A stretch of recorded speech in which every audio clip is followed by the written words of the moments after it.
Hello YouTube, this is Dr. Mark Havercorn of River City Oral and Maxillofacial Surgery in San Antonio, Texas. Today I've got another infection video for you. This patient's been having increasing pain and swelling on the lower right side of their mouth for several days. This is an axial CT scan of the patient in a soft tissue window. Here you can see the abscess, the radiologist marked it.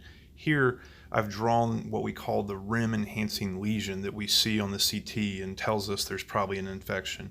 Here you can see how this abscess is pushing the airway over, making it a little difficult to swallow and breathe. Here is a bone window where you can get a better view of the teeth and the bone. And here I've shown you that it's coming from the wisdom tooth, and you can see the dark space between the tooth and the bone where the infection is. So here's the soft tissue window in animation. And in just a second, you'll see the abscess being marked. And if you want to back up, you can look at it again. Here's the bone window, and in just a minute, there's the wisdom tooth. You'll see it there. You can see the dark space around the wisdom tooth. That's the infection. Okay, let's start surgerizing. So here I'm feeling the inferior border of the mandible and making sure that I'm far enough below it not to damage the marginal mandibular branch of the facial nerve. Just made a little skin incision there. And I went all the way through the subcutaneous tissues with that knife. Now I'm going to use a Bovie electrocautery to get some hemostasis on the skin edges. So basically I'm just cauterizing the edge of the skin so it doesn't bleed. Good, that's what I want. Can you section just a little bit here while I'm doing this part? Good.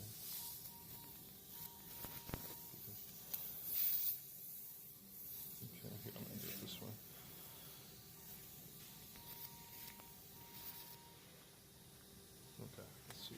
Now I'm going to use a pair of Tonsil Hemostats, which just means long hemostats, to bluntly open up the deeper tissues. And then here in 1 second, you're going to see me kind of pushing the tips of that up towards the tonsil on this side because the pus is sitting near the tonsil. And if you were really paying attention on the CT scan, you might have noticed that this patient actually doesn't have any tonsils, but still, you get the point. So here you'll kind of see it give. And then now I'm going to spread the infection.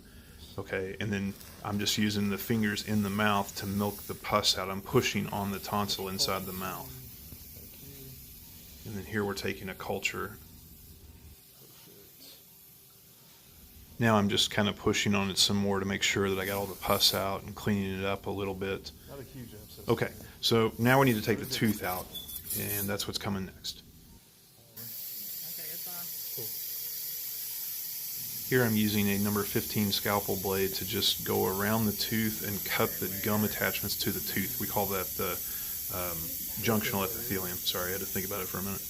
And then here we're using I'm using a periosteal elevator to just further kind of push that tissue away from the tooth. And now I'm going to use a 150 universal upper forceps to remove this tooth. Yeah, I'm using an upper universal forceps to remove a lower tooth. It's a great trick. Try it out sometime, especially when the patients can't open their mouth that big. So there's the tooth, and here's another view for you. And don't worry, at the end of the video, I'm going to show you that again, along with the slow-mo of the pus. So, hey, I know you're here for the pus. Wait till the end. You can see it in slow-mo. All right, now I'm suctioning out the socket, and then I'm going to use this double-ended Lucas curette to just scoop out kind of the infected junk that's underneath the tooth. That was that dark stuff you saw on the CT scan between the tooth and the bone. So I'll spend a little time curetting it out here and suctioning it, and then we'll pack the mouth with some gauze, put a dressing on the patient. Actually, we'll put a drain in the right neck, and then we'll put a dressing on the patient. So if you listen to the background conversation, I'm talking to my anesthesiologist about another patient that he had seen earlier in the day. I hadn't seen the patient, but he said that the patient had told him that the patient had been diagnosed with something called silometaplasia, and I was just saying that that needs to be followed up because it's sort of a clinical diagnosis, but if you don't biopsy it, you might be missing something more serious. Anyway, that's the end of the video. Thanks you guys so much for watching. Please like, share, and subscribe the video. Obviously that helps us out. Check out the website. Special thanks to the patient, the OR staff, and that anesthesia guy. And then stay tuned for the slow-mos here.